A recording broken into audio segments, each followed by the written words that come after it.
चाचे ਨੂੰ सवाल पूछ जी अच्छा चाचा जी कदों को दी बीमार है मज? मैं महीना हो गया। 1 महीना हो गया पूरा। ते पट्ठे पुट्ठे किस तरह खांदी?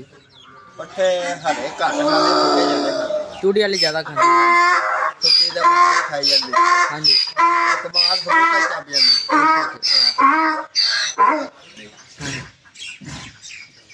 हां ते खांदी रज के पट्ठे पट्ठे बस ऐ थोड़ा ही खांदे या पूरे राज ही नहीं दे।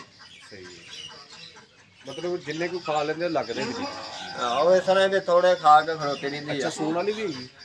सून वाली होनी कराई है 2 महीने हो गए। दुध कितना देंदी जी?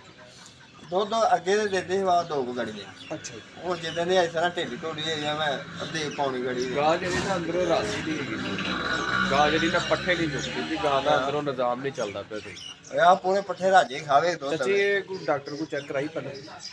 मैंने कहीं को कराई भाई माड़ा बंदा पाया। आप को टीका टूका लाया होगा? आप भी टीका टूका लाए ही। अच्छा जी जिधर टीका ला दी उधर को थोड़ी जी जगाली उधर खोल के पट्ठे खा लेंदी, हां ना लाओ तो फिर ढिल्ली।